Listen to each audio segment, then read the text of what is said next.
के पहले प्रथम चरण का मतदान चालू हुआ है। मुझे याद है ये बात कि याद रखेंगे लोग किसानों की वो यातना जिसमें सरकार ने किस तरीके की हठधर्मिता की थी। याद रखेंगे कोविड की वो यातना, अपने घर की महंगाई को भी याद रखेंगे लोग, अपने बच्चे को बेरोजगारी को भी याद रखेंगे।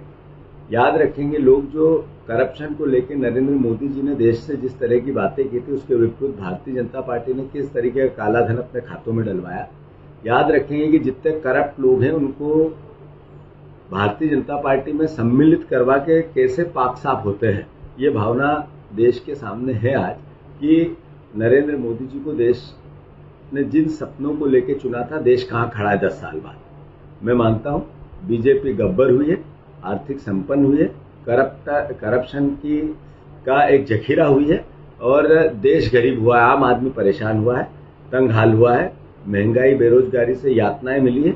इन सब बातों को ध्यान रख के आज वोट और मत डलेंगे और मैं मानता हूँ 6 में से 4 सीट कांग्रेस जीतेगी मध्य प्रदेश। 6 सीटों में से बात की जाए, ज्यादा सीटें जो आदिवासी बहुल क्षेत्र हैं, तो क्या कहेंगे? छिंदवाड़ा भी है, आपके नकुलनाथ जी भी है, लेकिन बात यह है कि आदिवासियों की यातनाओं में तो मध्य प्रदेश नंबर 1 है।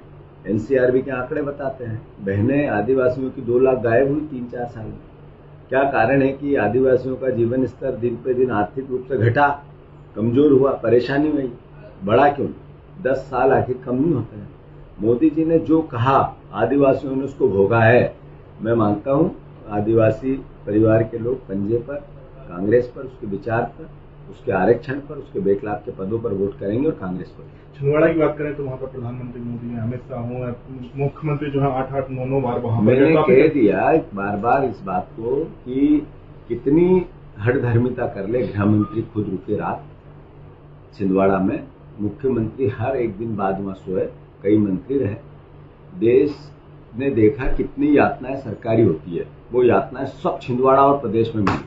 उसके बाद भी कांग्रेस जीतेगी, छिंदवाड़ा जीतेगा, नकुलनाथ। प्रधानमंत्री लगातार आ रहे हैं, आने वाले हैं, तो प्रधानमंत्री जी से मैंने पहले भी 5 सवाल किए थे, फिर से मैं उनसे आग्रह करता हूं वो दमोह आ जाएंगे।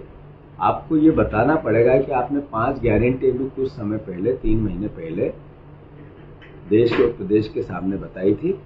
किसानों के 2700 के गेहूं के दाम का क्या हुआ, क्या हुआ धान के दाम का, क्या हुआ 3000 बहनों को देने का, क्या हुआ 450 के गैस सिलेंडर का।